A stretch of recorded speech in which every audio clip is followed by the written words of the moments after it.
Ó, tem jeito errado de se comunicar, por exemplo? Você Cara, acha que ou depende do contexto? Eu tô perguntando isso porque recentemente a gente teve o episódio do Elon Musk, né?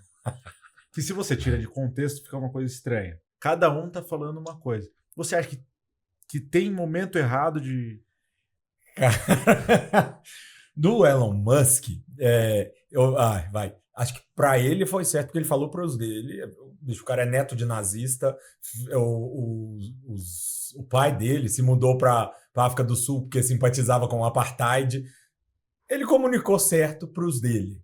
É assustador o que ele fez. Mas ele foi pensado, ao meu ver, né? Assim, Com quem eu me comunico? para quem que eu tô falando? E aí a gente traz essa, acho que para saber se comuniquei certo ou errado, tem a ver assim, para quem que eu tô falando?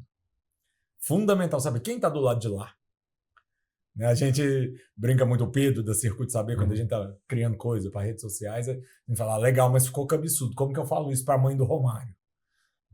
Então, ter uma clareza, quem é a minha audiência? E aí acho que essa é a equação, assim, o que eu tenho para entregar, quem está do outro lado e como que a gente encontra esse caminho do meio.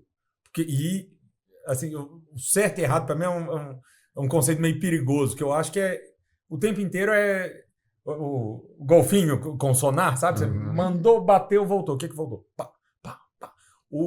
Tem um cara chamado David Snowden, não é o Snowden do Wikileaks, David Snowden é um cara, um pensador que tem em inglês da teoria da complexidade, que ele fala que num sistema complexo, a única certeza que a gente tem é que qualquer intervenção feita nele vai gerar um resultado que não sabemos qual é. Então o que ele recomenda é faça pequenas intervenções, é um método emergente, você faz uma pequena intervenção, vê o que emerge e ali você faz uma nova intervenção. Então, te respondendo, acho que o certo e o errado é uma colheita. Se tem alguma dica para dar, assim, abra a escuta para testar, porque o tempo inteiro é teste. Não tem garantia, Não tem que ter medo de errar, então, né? Vai acontecer. Inevitável. Eu nem sei se a Você tá palavra é testando. medo de errar, mas computa que o erro vai vir. Aceita que Esse vai prejuízo errar. tem que estar na conta já. Ele está na conta. Né? O cara no circo que joga malabares, é questão de tempo, o melhor malabarista do mundo. Algum momento vai cair a bolinha. A gente treina o acerto. Né? A vida é treinar. Você não treina. Vamos ver se a gente perde um paciente. Você não treina isso. E legal, temos que treinar o acerto, porque senão é enlouquecedor. Mas a gente tem que treinar a lidar com o erro. Perfeito. E aí vem a questão da perfeição, né? Que exatamente quando erra, ativa a crença distorcida de não ser digno de aceitação, valor e amor, diminui, então, o seu próprio valor. E como é importante a gente, como você falou, a pessoa extremamente habilidosa, em algum momento ele errou. Porque ele não é perfeito e nunca vai ser. Exato. E o erro não representa quem ele é. Cara, mais do que isso. Onde a gente aprende mais? No erro ou no acerto? No Exatamente. Erro. Acabei de contar a história de dores profundas aqui, que é de onde sai. Porque o erro você não fica tentando tabular. O acerto, você não fica tentando. Aí o que eu fiz para acertar? Dificilmente você comemora. Que massa, acertei. O erro, você não quer sentir aquela dor de novo. Deixa eu entender o que aconteceu aqui.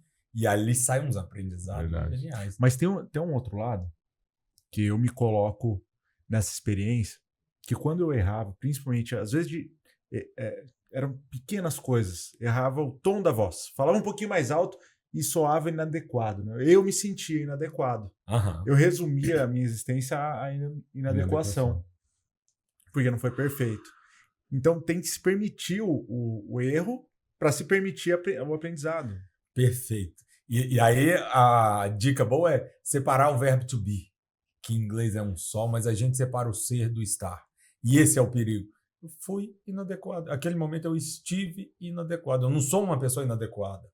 Perfeito. Aí, fica mais leve. A gente é muito pouco gentil com a gente. A gente até mascara, mesmo as pessoas mais convencidas, mascara tô bem resolvido. A gente é muito cruel com a gente. Como é importante isso, que momento, né, privilegiado que nós temos aqui de resgatar esse modo de ser mais acolhedor e gentil consigo. É a autocompaixão. Isso. E A minha bio no Instagram é Se Olhe com Carinho. Olha que demais. Por conta né? disso, a gente é muito crítico, a gente é muito pesado com a gente. E aí eu costumo falar, se você olhasse para algum familiar, alguma pessoa querida para você que estivesse passando pela mesma situação, como você falaria com ela? É da mesma forma que você fala com você?